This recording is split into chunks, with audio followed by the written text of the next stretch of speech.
Welcome to the Tristan Lee in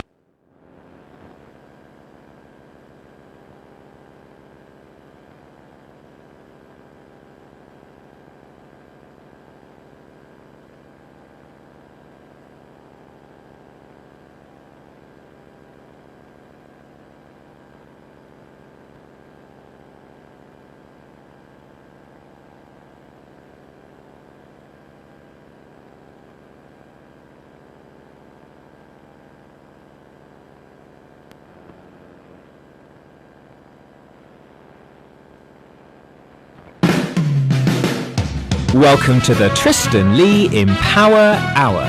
It's your host, Tristan Lee, helping you look and feel empowered, both inside and out. Yes. It is Wednesday again. This Wednesday show has come round so quickly. It's Tristan Lee here, the gorgeousness coach, there is no other, and welcome to the Tristan Lee Empower Hour on Men's Radio Station. That's right, Men's Radio Station. Thanks for people that are watching the Facebook Live. Let's all wave. You're very, very welcome, and today we have a very special guest. He is not only Thomas Bassett, but he's also just someone who has a lot of really useful and insightful guidance and advice to share with us today. Welcome to the show, Tom. Hello, Tristan. Thank you for having me. A pleasure to be had, I'm sure. So today we're going to be talking about fitness and mental health and that relationship between the two. This is a mental health radio station, after all, so this is a very important topic. So I normally start, Tom, by asking people a bit about themselves and, what do they do and how do they define what they do. So for people that maybe don't know you, that are listening now or will be listening at another time, tell us a bit more about what you do and how that works. Well, firstly, I'm a massive fan of fitness. Fitness for me is one of the key parts of anything which is healthy, mental health and physical health, regardless if you're a keen walker right through to doing Ironmans back to back. So with my background, I've always had a very physical background. I've really enjoyed playing rugby for many years. I've enjoyed boxing and weight training. So I've had a very variety of fitness training myself, done a lot of running, a couple of ultramarathons. And over the years, fitness has been a consistent for me. So you work in the fitness industry now? Yes, I'm a physical training instructor. A physical training instructor. Bristol, yeah. Okay. And I specialise with people doing obstacle course racing. Spartans, Tough Mudders, rat races, rocket races, those sort of events where you need. So this is quite a popular thing, isn't it? This obstacle course thing. It's getting there. Yeah. It's really coming along. We've got the UK OSF, which is hoping to take the OCR community to the Olympic Games, which will be a phenomenal remind us, thing. for those people that don't know what OCR is. Obstacle course racing. Obstacle course racing. Yeah. Okay. So for me, we've talked about fitness on this show before, and I wanted to have a kind of slightly different conversation about this today, because I know from what we've talked about outside the studio that obviously fitness is important to you, but do you think then that people maybe have quite a narrow definition of what fitness is? Because a lot of people I speak to, they're like, I need to get fitter, and yet they may see fitness as just something that is potentially not enjoyable, something that involves the gym and something that could be quite intense. What's your thoughts on that? I agree. I think there's too much of it. It's forced down our throats. We're told to be a certain way. We're told to do certain exercises for certain results, and we're told to be this is the best fitness thing for now, and then 2 weeks later it's something else, and then a few months later it's something else. Quite faddy then. It is. Yeah. The most consistent thing with fitness is actually just being fit and actually just getting out and doing something. Do you think it's even sometimes the word fitness that puts people off? Because one of the things I talk about with my clients is, I'm not a personal trainer, I'm a lifestyle coach. So I encourage people to go and see people like you. I often use the word movement. Yeah, I prefer the word physical activity. Physical activity. If someone's sort of saying to me about this, I need to be fit, my response is normally, what's your physical activity you're going to be doing? And they sort of look at you with a bit of a blank face, because they go, I don't know, well, how are you going to relate, and what's your expectation of your fitness? I mean, there's the having fitness, and then there's having fitness. Are you going to be as fit as a Royal Marine, or are you going to be as fit as Usain Bolt? It's a different relationship. And you need to know where your expectation is and where your disciplines are going to lie. I think it's unpacking that word, isn't it? Yes. Because when I speak to people and they say they want to get fitter, they have an idea of what that is, and often it's not really something they want to do, or it might be something they think they should do, because there is a lot, especially with social media, every 5 minutes, because I follow fitness people, things are always on my Facebook feed or on Instagram, and people are saying, this is my 30-day program for six-pack, or for, if it's more female orientated, get into that dress in 6 weeks, and it's kind of like short term, which is great to get results. But do you think that sometimes puts people off? It can be, and I don't think people understand that fitness isn't short term. It's a way of life. It's being fit for life, and you can have a specific fitness where you're specifically training for something, whether that's a run, a row, a swim, an Ironman, a mini triathlons, to powerlifting, Olympic lifting, CrossFit games, the local school father's run. So do you think it might be quite useful then when people who are listening, so if you're listening, guys, thanks for tuning in, and if you're watching, hello.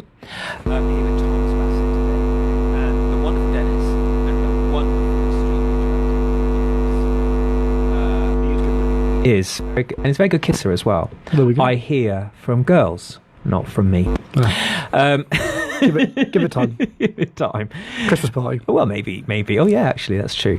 Do you think it might be useful then for people that are wanting to get fit to have maybe a reason why, or something in particular? Now, maybe not everyone wants to do a race or compete, but they might have something quite practical or functional. So when I talk to clients, I say, for me, I want my fitness to be functional. So if I need to run for a bus, or I need to pick something off the floor, or I need to lift something off the ground, that actually in the way that I want to, as opposed to actually I can't bus. Yeah, your expectation. I can fit in the clothes I want. I can clothes and I want to. If your expectation is, oh, by the way, I'm going to run Mount Everest tomorrow, your relationship with physical activity is wrong. So that might be a really good top tip then, really. If you are looking to increase your physical activity, maybe ask yourself why. Yes. What do you want to do with that activity? Is it just a day-to-day living better, or is it... That's the first thing that you have to do. With people who are coming in to work with me, we always have a cup of coffee, we have a chat, and we sort of say, look, what is it you actually want to do? What is it you're actually after? That's really important. And then it's putting the program in place. Actually, are you going to challenge yourself? And a few years ago, when I was working for an outdoor fitness company, we had one new member turn up, and all she wanted to do was walk up the stairs without being out of breath at work. Wow. She had to walk up 6 flights of stairs. She always used a lift, and she, had some little problems. And I said, okay, if you stay consistent with your training, so you consistently turn up 3 times a week for at least 2 to 3 months, you'll lose weight, obviously. You'll get fitter, obviously. You'll feel better mentally and physically. And I guarantee you'll walk up the stairs without being out of breath. Do you think the biggest challenge for people, though, is consistency? Because I think most people, we all know what happens in the gym in the beginning of a new year. It's usually full of people, and usually by... mid-February. Well, if that's quite optimistic, then most of those people aren't there anymore, because of course we live in a culture, even more so than when I was younger, where we are wanting results, want them quicker, and we, as I said before, when all these programs we see, all these makeover, get fit quick kind of scenarios, people lose a bit of enthusiasm because they're not getting results quick enough. How do we help people? How do you help people to stay consistent? Is there a secret? No, it's reminding these people and reminding the clients who work with me that actually it's about having a challenge and an expectation of that challenge. So one of my clients is a beautiful lady, Becky Elliott. She came to me, she was overweight, she was very short, so she's 5', I think, 5'1", and her challenge was a mental aspect as well as a physical aspect. So we worked out where she wanted to be and what she wanted to do, and we set her goals 1 year away, 18 months away. Okay. And then we said, right, this is what we're going to do, so we're going to structure it. And then through that time, we then worked on her physical health, we worked on her mental health, we worked on building her a deep underlying fitness foundation. So she had the diversity of strength and endurance to actually go on to specify later on. She's now running Spartans, and next year she's going to be doing a Spartan race and she's going to be competing. So this is a huge life turnaround for her. And it sounds amazing. For me, that I think that's the key, isn't it? When I first started really getting into fitness, my personal trainer was saying, you know what, to really achieve your physical activity goals, it's going to take you at least 4 years. Yeah, and that this needs to be a long-term commitment to being physically fit and active. And so to build as you said, a solid foundation of fitness, so that you can therefore choose what to do with that. If you want to just have it and enjoy it, or do something with it. I do like the idea of a Spartan race, by the way. I've seen the movie. I like the idea of like the little leather They pants. do dress like that. You can run around and there are some very good looking gentlemen in very small... I dated a guy once who was... Well, there we go. He used to dress up as Spartan, in the little pants. And anyway, if you're listening... That's a different conversation. So guys, if you're wanting to follow us or support what we do, we would really appreciate it. And you can find us on Twitter, Instagram and Facebook at Men's Radio Station, STN Station. Or if you're feeling that you might want to phone in, you can. 0203-290-4411. Sounds like a bunch of Muppets singing in a really good way. Are you animals? The Christmas...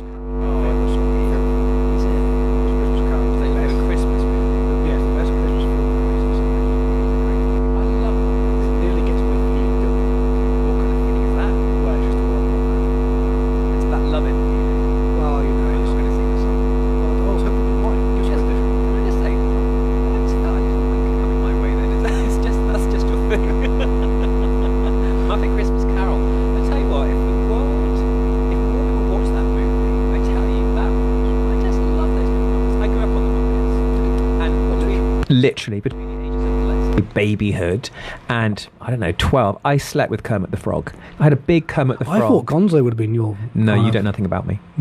You know nothing about me. Kermit the Frog, I was like that cute little green frog. So cute. Anyway, we're talking about fitness today, and we are talking about that relationship, which I know is something that's very important to you, between physical activity and emotional well-being. So for those that have listened to this show, I think we're episode 5 now, which is very exciting. And I really appreciate your support, guys. So thank you very much.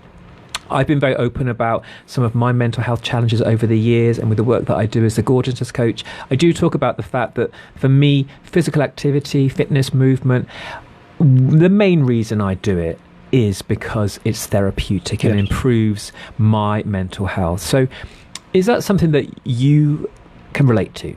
Yes. I've got many stories which would take an entire night and several pints of beer to go through. But one would be during a very dark time after a vehicle crash I had. I was a very fit young man at the time, thankfully. I had a very physical job. I was hit by a lorry, side impacted. We all walked away, thankfully. There's 3 of us in the van, but I say walk away. I was airlifted to a hospital in Bath, University Hospital, and where I stayed for about 9 weeks. And my fitness had been stripped from me. So I was an incredibly fit person. So how old were you when this happened? 2006, so it was about 2020, 21, really, 20s. Yeah, very young. Yeah. And I still struggle today with some physical ailments, but I don't let them stop me. And the impact trauma was pretty horrific. And I went into a very dark spin.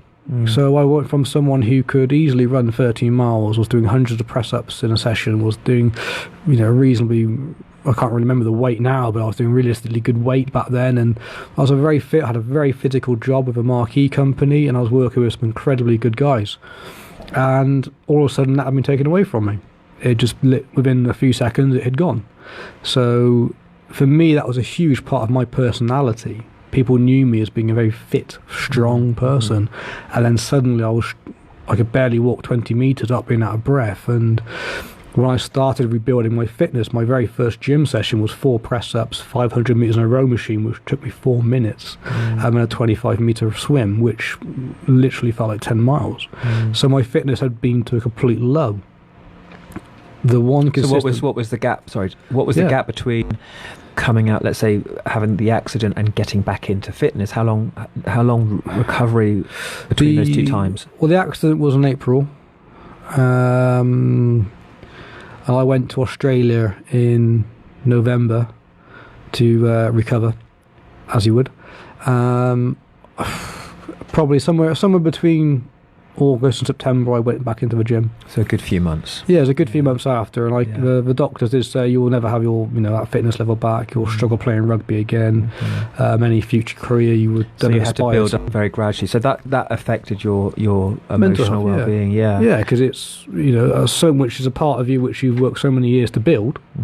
Do you think as well, guys, we cast ourselves, or maybe society casts us as people that men, need to be strong, and if you feel weak, people somehow feel less than. Do you think that might be part of it? I think that's personal opinion. Okay. I think that's down to the individual themselves and what they prioritise as a value system. Some people have no problem being unfit and being very unhealthy. They find them to be more masculinity because they don't have to have that. I think that's a confidence thing, potentially. For myself, though, it was a part of who I was. So you felt that you lost some of your identity. Yeah, because people knew me as somebody who could lift weight. They knew me as somebody who could work for 10 hours and not worry about it. And suddenly I couldn't do these things, and suddenly I couldn't walk around with a sledgehammer and banging tent pegs all day. It was demoralising. And when you're somebody who could comfortably run 13, 14 miles, to walking a couple of miles down the road was enough. You have to lie down for a day. It was just extraordinary. So even though the doctors told you it necessarily wasn't necessarily good news, you were able to come back very gradually. Well, I mean, back then YouTube wasn't as big as it is, Google wasn't as big as it is, so I turned to books, and I read Arnold Schwarzenegger books. I haven't not read his encyclopedia, but I took snippets from books he's written. I've took snippets from Ranulph Fiennes, who did the endurance work, who's done Arctic explorations. He's one of the most explored UK adventurers. And then one of the books which really got me through was the Royal Marine Commander Training Fitness Programme, which actually gives you a complete full structure to developing an all-round fitness level. So was it just the tips and hints, or was it the inspiration that you most benefited from? The inspiration. I mean, Arnold Schwarzenegger is. I'm an 80s baby, so I grew up watching Arnold Schwarzenegger, Sylvester Stallone, Bruce Willis, Van Damme, Dolph Lundgren, and those sorts of amazing guys with phenomenal physiques. But they weren't made like that. They had to work incredibly hard for that physique and that reputation. And I've always just thought Arnold Schwarzenegger was a very inspirational guy anyway. I've always liked his personality.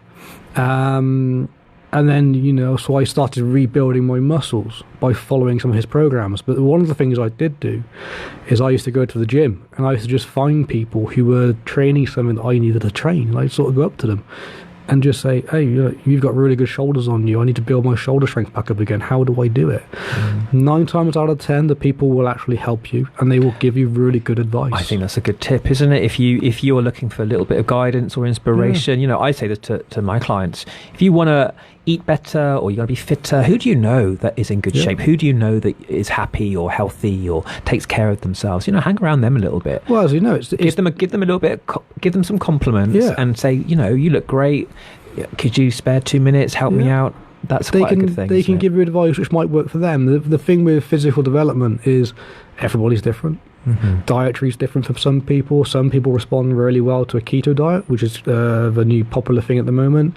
Some people respond really well to a vegan diet. Some people respond well to a high-fat diet. Some people respond well to a high-protein diet. Some people respond to... So it's not one size fits all. No, you've got to work out your own biochemistry. You've got to work out your calorie intakes and things like that. That's a whole different subject. That could go on for hours. Yes. But with the physical development, they have to have a level of energy in, energy out. And so with regards to your, the accident and rebuilding your fitness back up again, linking those two things, as in, would you say that before you had the accident, fitness was just because it made you feel good, and maybe after the accident it was more about regaining your emotional strength as well as your physical strength?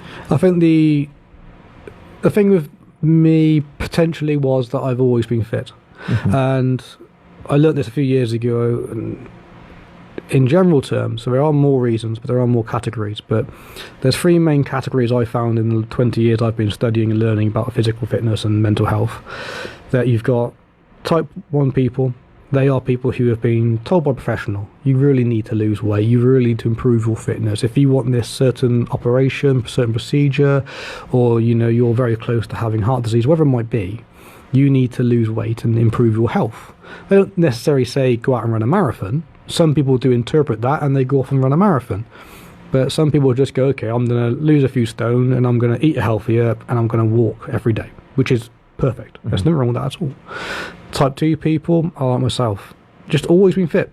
Ever since I was like 5 or 6 years old, running around the garden, right through to I am now, sort of doing ultra runs and marathons and obstacle course racing and weight training. I've always been fit. And then the type 3 people, these are the most inspirational. I love these type of people.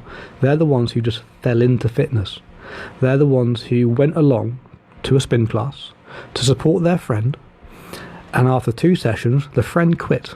But they kept going. Yeah. And then a few months, a few years down the line, they're suddenly taking on like triathlons, they're suddenly taking on Ironmans, or they're suddenly doing CrossFit, or they're suddenly doing something completely different, and they've completely changed their mindset.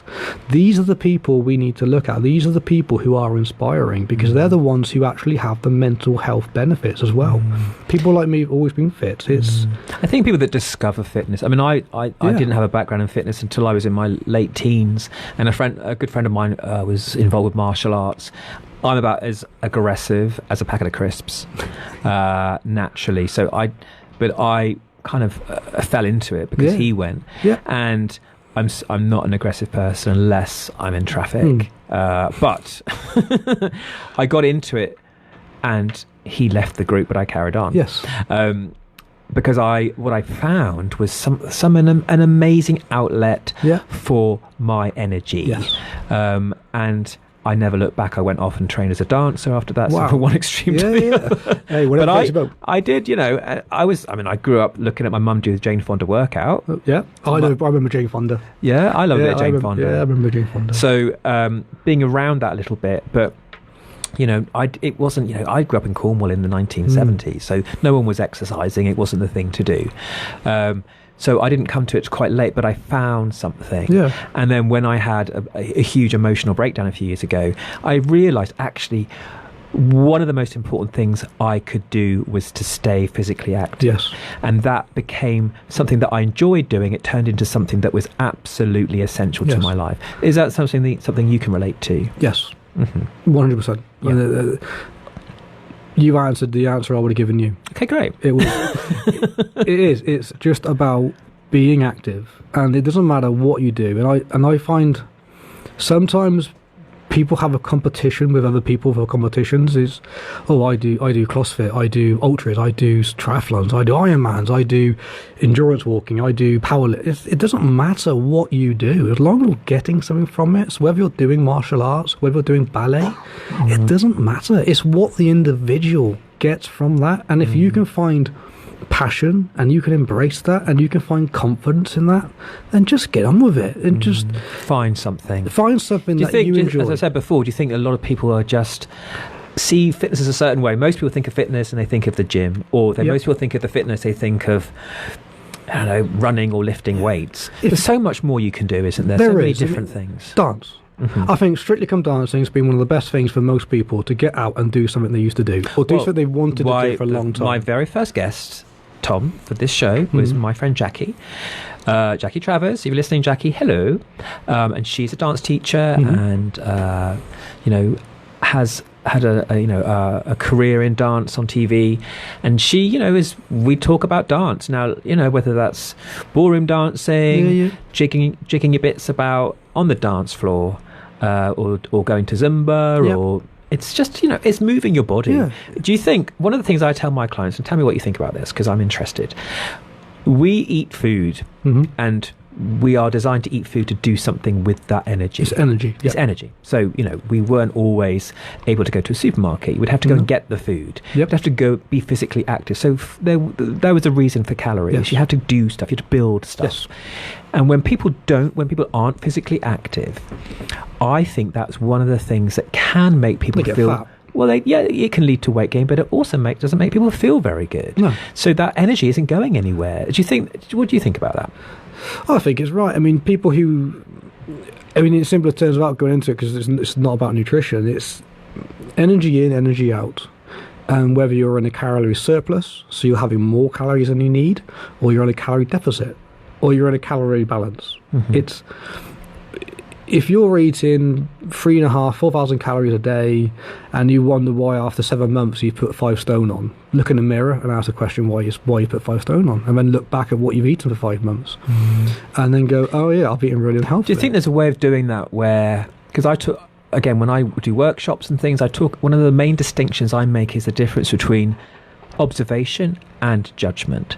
So most people are judging their bodies. However, as you're saying, correct me if I'm wrong, that what we need to do is observe and go, okay, so what led to this? What led to this weight gain, or what led to this situation? And when we are observational as opposed to judgmental, maybe that might create options to do something positive for yourself. Hopefully, because if you're constantly judging yourself, it's very difficult to conceive it or to find a way out. If you're observing it and you're seeing over a month, I put a bit of weight on, I'll check myself. Keep that conversation going. I'll check myself on this one. I'll go into a bit of a calorie deficit, and I'll just eat a little bit less for the next few weeks. A lot of people have such a lot of self-loathing when it comes to weight gain and food, don't you think? And our culture, social media does not help that with all these supposed perfect people, and you're like, I don't look like that, therefore I'm rubbish, and I like a donut, therefore I'm a bad person. It's like there's no. It's a vicious. It's a terrible thing, isn't it? As an Austin Powers, I eat because I'm fat, and I'm fat because I'm going to eat, and it's a vicious circle. So and the first Austin Powers quote. Yes, it works quite well. But you just got to understand that energy in, energy out. What you do is if you're in a deficit, great. If you're in too big a deficit, you're in trouble because you're going to feel low. And I think that's a good way of putting it. It's just a slightly more rational approach as opposed to emotional. Cheat meals was the worst thing ever invented. Okay, we'll talk about cheat meals after the break. But guys, thanks for tuning in. We are going to have a little break in a minute. We're going to come back and talk to Thomas Bassett more about fitness, about PTSD. We're going to talk about tips and hints for people that want to get into more movement, because I want fitness to be accessible to everyone. So, we have a lot more to cover after the break. So thanks for tuning in so far, guys, and join us after these messages.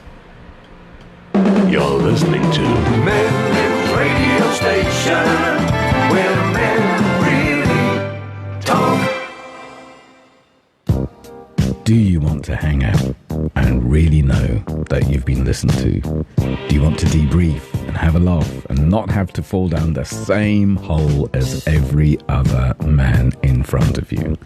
Then why not go to mensgroups.co.uk, download the Men's Groups ground rules, download the Men's Groups check-in round. There are loads of videos and you can just hit the ground running, growing with other men. Your call is important to us. You are now number 15 in a queue.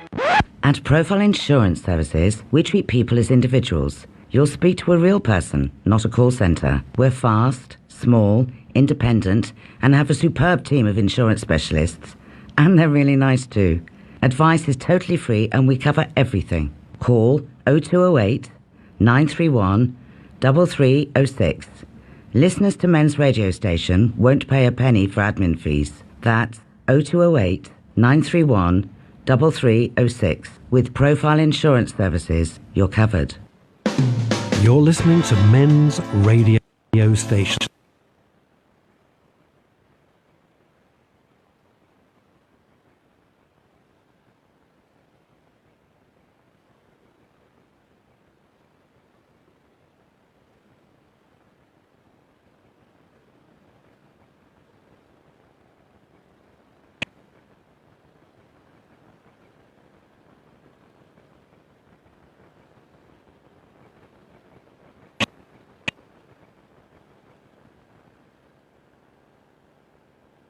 the only radio station that's 100% dedicated to mental health and well-being. We're on air and broadcasting 24 hours a day, 7 days a week. In fact, we never sleep. If you want to listen on the move, please download our app. It's easy to do. www.mensradiostation.com is the website, or follow us on social media. Men's Radio Station, where men really talk. Hi, I'm Noel McDermott, licensed psychotherapist and host of Wellbeing Wednesdays. During Wellbeing Wednesdays, I talk about all things psychotherapy and mental well-being, offering practical help and advice on issues around relationships, anxiety, depression, drugs and alcohol, whilst trying to improve your mental wealth and giving you an interesting stories from our guests. Join the conversation, have your voice heard, or ask for advice from one of my many specialist guests. We can try and advise you on your problems. Be part of the conversation. Come and join us every Wednesday from 9 to 10:30pm on Men's Radio Station, where men really talk. Talking Therapy Sessions, a new radio show coming soon. Hear pre-recorded professional counsellors talking live to their clients. Hear real-life issues being discussed. Listen to how trained practitioners deal with these issues. Never had a therapy session before? Not sure what counselling entails? Tune in and hear firsthand what a therapy session is really like. Brought to you by the Men's Radio Station in partnership with the One Stop Psychotherapy Shop and supported by over 200 trained counsellors across the UK. Welcome to the Tristan Lee Empower Hour. It's your host, Tristan Lee, helping you look and feel empowered, both inside and out. Yes, yes, yes, we're back for more. Feel your boots, guys, feel your boots. Anybody feeling festive? Tommy feeling festive? I will be on them when we get the Christmas tree up. We'll be getting that up in the next few days. The little boy will be looking at it and probably pulling it apart, which is How old's your little boy? He's just over 2. Oh, adorable. What's his name? Arnold. Arnold, is it really? It is. No pressure. No pressure. Next Prime Minister. Really? Oh, Yeah. that's cute. That's cute. He is. Guys, thanks for tuning in. For those that are watching the live stream, hello. It's Tom and myself in the building, as well as the wonderful James and the wonderful Dennis, the producers extraordinaire. So, guys, if you want to check us out on social media, we are on Twitter, Instagram and Facebook at Men's Radio Station, or if you want to ring up the show and ask us a question, you can on Cue Music. 0203-290-4411. That is Muppet-tastic, isn't it? We love the Muppets. Oh, I love the Muppets. Miss Piggy growing up was a massive role model for me. I guess, really? See that? I just thought, that's what I want to be. I want to be Overdramatic. Overdramatic, yeah. Glamorous. Attention-seeking. Yeah. and enough about me. So, we were talking before about PTSD, or post-traumatic stress disorder. I personally have had experience with this, so I understand it. For those that don't know what it is and how you experienced it, tell us a bit more about what happened. You know, we've talked about the crash already, but as a result of that. Feels like someone's just sucked your soul like your little toe. Okay. And you just have a dead feeling inside. And you're in your own little space. Some people can get it, some people can't. Some people, bless them, try to empathise with it and go, I know how you feel. And they go, no, you don't. Some people just get on with it and ignore it, which works for so long. I tried it. Some people try and push it down deep by using alcohol and other narcotics or drugs or whatever coping strategy they decide that they need at that time. It can make a really good day the worst day in the world. So that's normally, from what I understand of post-traumatic stress, it's usually based on something traumatic or a series of traumatic events. So for you, it was your accident, wasn't it? Yeah, it was a near-death crash. Okay. You know, and that affects... That's a trauma. Yeah, it's an adrenaline. It's a huge adrenaline release in some cases, and your body just, in simple terms, runs out of adrenaline. It just can't produce that adrenaline again. Obviously, PTSD is highly associated with like World War II vets and Gulf War vets and modern day soldiering, and it can be, I suppose, different for each person. So So it depends on how it depends on the person's invitation it's a big topic. It's a big topic. But I suppose I just wanted to kind of, just for a couple of minutes, explore how did you know you had it? Were you diagnosed? What kind of advice were you given? What kind of led you to? Did you have a series of kind of things that happened that led you to have a diagnosis? What happened? I was just getting angry over a course of a few months. My life, the way I wanted it to turn out when I was in my 20s, didn't happen because of the accident. So I went from job to job to job. I find it very hard to sit in one job. I get bored very quickly. Working in offices and building blocks it's like putting a bird in a cage. The bird wants to fly free, but it's trapped in a cage and you can't get out. So my brain and my head were going in two different places. And unfortunately, I failed a lot of my schooling, because when I was at school, dyslexia was only just on the radar.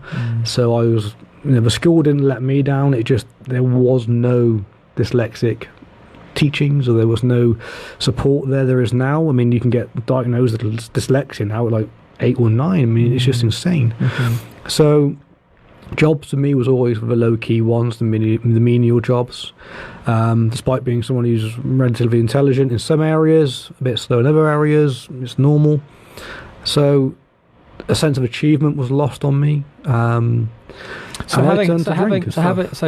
had the accident and then going down a bit of a dark path, did you eventually sort of seek medical advice, or what? No, did you have a rock bottom moment, or several. Okay. Yeah, I still do now. I still did recently. My wife, love her, and do you want to say hello?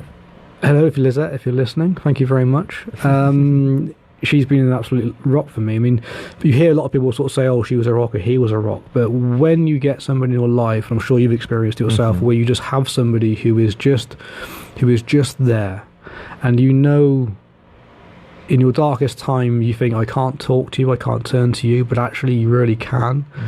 That takes a lot of courage for people, and I think it's a two-way street, that one.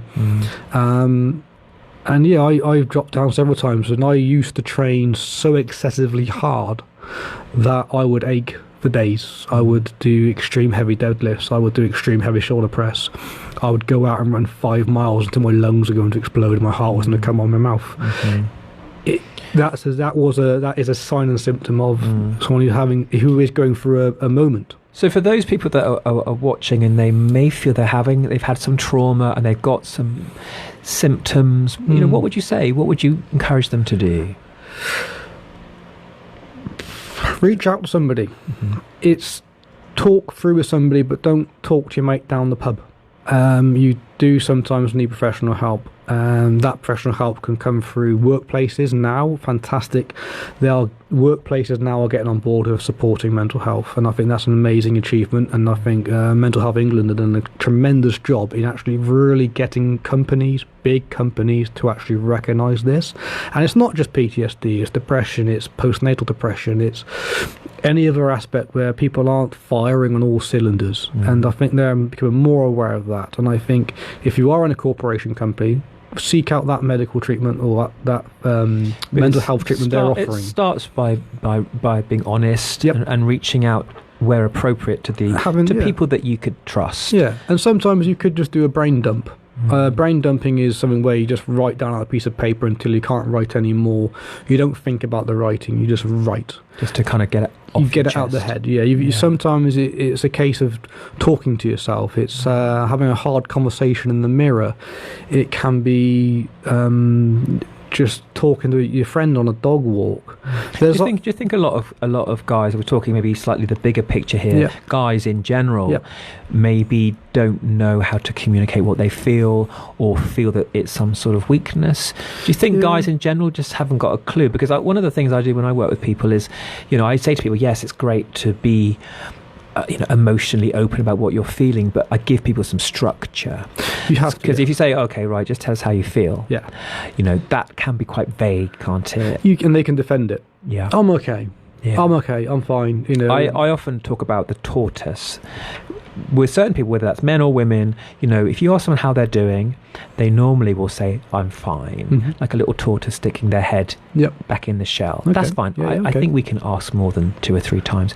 If you aren't okay, I'm here for you. Are you sure you're okay? I'm not saying badger someone or tortoise someone. But most people aren't. The first time you ask them, they're not going to say, oh, actually, you know what, I'm really struggling with overwhelming anxiety and all the other things. So I think we need to almost, for me, and I've learned this in my own experience, I need people to reach in a little bit and just kind of sit with me for a bit and coax me out, or coax the emotions out, because I think if you've had some trauma or you suffer from some mental health issues or anxiety, we can get lost in ourselves. You can. And that's something that I advise people to do, is tell people around you, I might need you to ask me 3 or 4 times, because the first time I'm just not able to say. Yeah, and that's a really good tip, and it is something that is people need to do. And men, we don't like to be vulnerable. I mean, the millennials now, sort of the people who are 18, 19 now, they're a lot more open about their emotions. They it's not looked down upon so much. Like my dad and my granddad and those sorts of people were very hard men. I grew up around some very hard men. But there is a soft side to every single person, and having a sign of vulnerability, and something I've had to take on very recently and learn very recently, that actually exposing my vulnerability, because people do see me as something different, or as I said when I walked in, you said, Tom's a big guy. I'm not huge, and people see this and they go, well, actually, when you get to speak to me and know me and chat to me, I do expose my vulnerability to you, because I am human. I am something of that nature, and I that think lets people talk. My attitude towards vulnerability changed a long time ago from reading a book called Daring Greatly by Brené Brown. I don't know if you know Brené Brown. I don't know. She's very popular in America. She's a motivational speaker. She's a very successful author. She wrote a book. She's written, I think, several books now, but the one that I read a few years ago was called Daring Greatly by Brené Brown. It's about the power of vulnerability. Actually, vulnerability where you say, I'm just feeling a little bit frightened, or I'm feeling insecure. She's saying, you know what, all of us need to embrace vulnerability. Don't run from it and go, wow, I feel really vulnerable. She talks about vulnerability, if we have the right guidance and support, can be a gateway. It can open doors to lots of amazing possibilities, because it might encourage us, if we notice it and do express it in a certain way, it can really help us. Vulnerability is like this, it's almost like a message. Our brains or our lives are saying, please notice me, I'm not feeling right. So for me, when I read that book, I thought, wow, I need to find a way, and it sounds a bit like a bumper sticker, of embracing my vulnerability. But it's really human beings are vulnerable. We tell stories. We are a dynasty. We are descended from some of the greatest storytellers in the world. From the Bibles, the Qurans, the Buddhist teachings. They're all stories, and they all work in their own ways. And they are about getting a message across, and they are about finding your own little way and being vulnerable. Being human is actually expressing care and concern over another human being. And I love the fact that what you were saying about using anxiety, or using what was the word you said? The pressures, the stresses.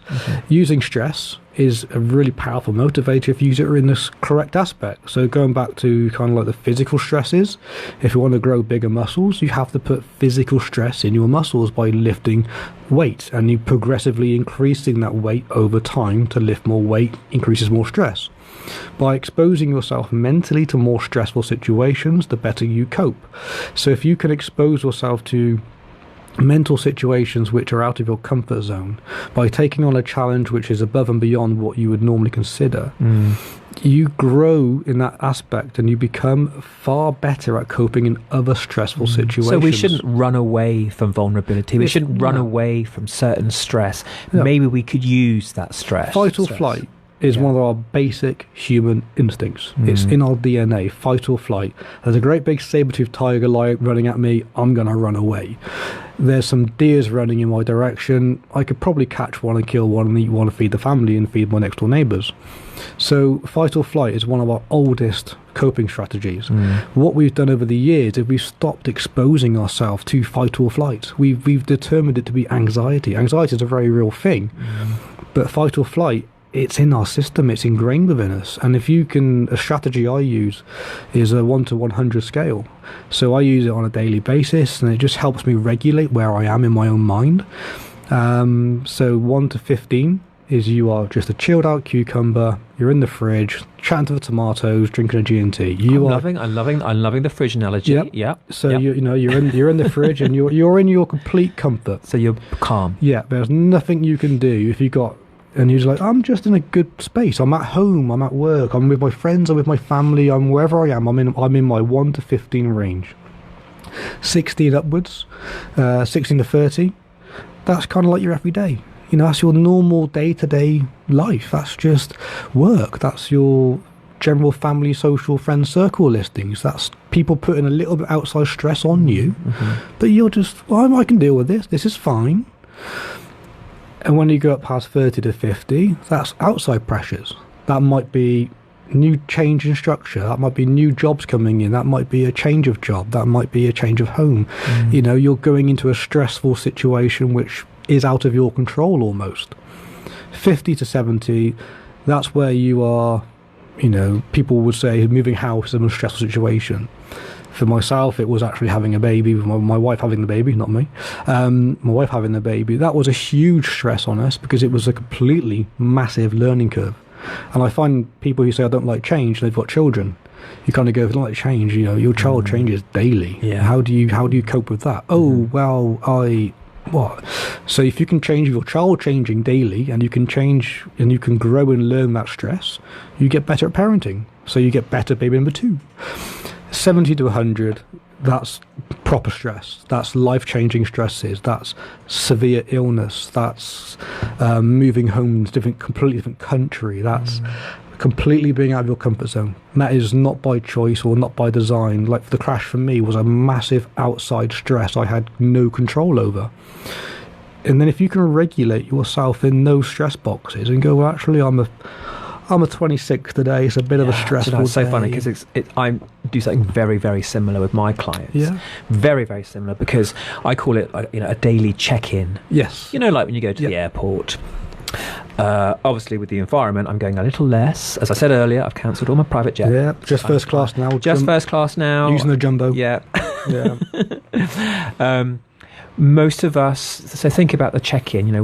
What have you got to declare? Yeah. Most people don't maybe know that is an option for them, or they're not aware of what they're feeling. I think it's great advice, Tom. I love that. I love that idea. And I do something a little bit similar, where you are saying, what are you feeling right now? And let's say we talk about stress or anxiety between 1 and 100.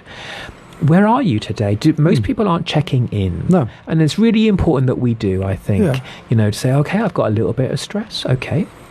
And we know that exercise is great for reducing stress or talking to someone, but knowing where you're at so that you can respond accordingly. If you know that you're consistently in the 30s, 40s, 50s, you might need to do something different. You might need to take a bit of time off work. You might need to, if you're higher than that, you need to seek some professional guidance. If you're waking up into a 70 every day, your situation needs to be dealt with very quickly. Yeah, and I've been in those situations where for several months I was in that place. Yeah. And eventually I went to a rehab clinic in South Africa to book in to a psychiatric ward. So I've been there. Yep. Knowing that was unsustainable, that was horrific. You're burnt out. You're tired. You're mentally and you're physically absolutely exhausted. But I think it would be really useful for those that are listening. I think that would be a really great takeaway today. Yeah. That actually what we would be really useful to do is know on a daily basis, when you have your morning cup of coffee, so here's my little cup of coffee, ask yourself, out of 1 to 100, stress and anxiety, where am I at today? And also understanding that if it can't be done, it can't be done. If you can't change something. So a funny little story this morning happened alone. So I was up at 2 o'clock this morning, 2 a.m. I've been in London since 6:20, and I got on the bus at 3:10, and we got just past Clevedon, and I thought, crap, did I close the boot on my car? And I thought, oh no, what if someone does this? What if someone takes the 25p and loose change out of my glove box? What if someone takes my coat out of my... And I just thought, Tom, you're going past Clevedon, you're on a bus, you can't do anything about it. If it's happened, it's happened. There's nothing you can do. Let it go. Just let it go. Yeah. Deal with it when you get home. And my stress level probably spiked at 25, 30. And as soon as I just thought, I can't do anything about it. It's 3:15 in the morning. I can't exactly ring the police and say, "Oh, if you're passing by the bus station, you could. Would you I'm sure mind? They'd love to hear from you, Tom. Would you mind just checking my boots closed? There's a valuable jumper in there or something." Oh, it's a very nice jumper. Would it be a Christmas jumper, Tom? Are you a Christmas jumper kind of guy? I'm a Christmas jumper. I'm a Christmas fan, a jumper fan, and I love a funny hat. Do you? I do like a funny hat. Oh, I like a funny hat as well. Yeah, I got many hats. My wife finds it quite amusing. Really, I'm a hat boy myself. So I think that would be a very, very useful thing to do. One of the things I talk about with my clients, Tom, is doing just something along those lines. I have something called a postcard chat or a postcard message, which is clients of mine either phone me up quickly, hence the word postcard. It's a brief thing, or a brief message via text or WhatsApp. How are you feeling? Give me the main emotion that you're feeling today. What do you need? What's the main thing you need? Most people need reassurance, guidance, empathy, love, encouragement, all of those things. And what can you do for yourself? Do you know what your coping mechanisms are? Do you need a little bit of time off? Do you need to eat a bit better? Do you need to go out for a walk? What do you need? Do you know what it is you can do that might calm you down or make you feel a little bit healthier, a bit happier? Do you know what those situations are? I don't think most people do. No, I think that's as a coach that you are, I think that's a very professional thing you do. Because I'd say very similar to some of my clients. Look at us being all similar. I know. It's scary. It's also a cut from the same cast. So I ask a lot of my clients if they do express that they have some sort of mental lows now and again, or they have some dips in their own mentality. I ask them, there's 3 things we can do. We can talk about it before the session, so we can just clear the air before the session. 2, we can just crack on and get the session done. And if you feel like having a moment during the session, have the moment in the session. Don't ever feel embarrassed or ashamed. Or the third option is we have a chat after, or we go for the walk. So sometimes people come and they ask, I'm not in the mood for a gym. It hasn't happened yet, but some clients, I'm not in the mood for it. The result is I'd say, let's go for a walk. Let's go find somewhere quiet and just have a chat then. Let's just go for a little walk. That's great, Tom. That's, if only more people were like you. Well, there we go. They're all like you. Oh, Tom, look at us. All this praise going back and forth like a little sort of praise tennis match. I think it's a really lovely thing. When it comes to fitness, that's something I encourage people to do. If you are doing, gym work or whatever, you part of a running club or something, know what you're feeling and go in expressing that. So when I see my personal trainer, which I do, and if Chris is listening, hello Chris, I say, I normally have a percentage. I say I'm out of 10, I'm about 6 out of 10 today. That's the kind of workout I'm looking for. I sometimes 8 or 9 out of 10, like beast me. Like I want you to make it really hard.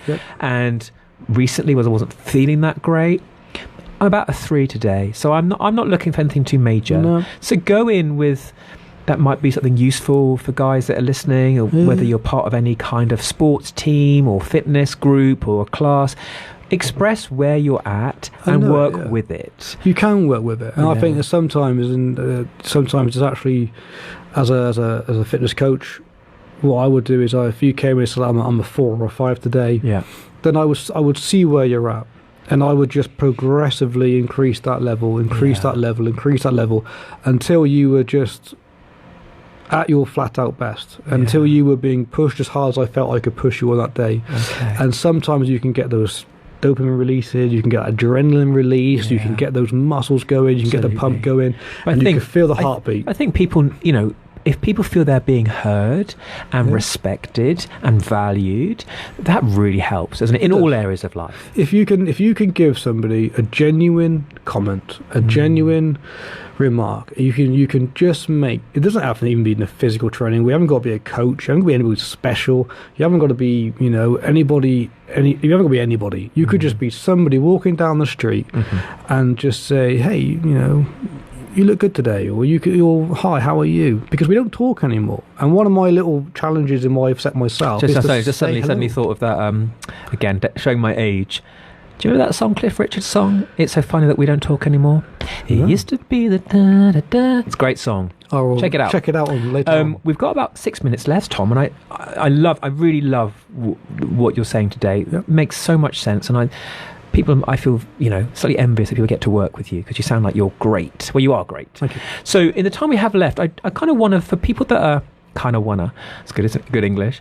For those that are listening, who we want to get more physically active, give us some hints and tips about how to kind of start, because I think starting can be the hardest bit, can't it? Like getting into something. Very simple. And I'd really try and keep everything I say simple because it's the best way of getting a good message across. First things first, know what you want from your physical activity. Whether you want weight loss, that does involve nutrition. Look into nutrition a little bit more. Be aware of what you're eating. Work out your biochemistry in some respects. Ask for help with that. Ask for help. Speak to a nutritional professional, not your friend down the pub.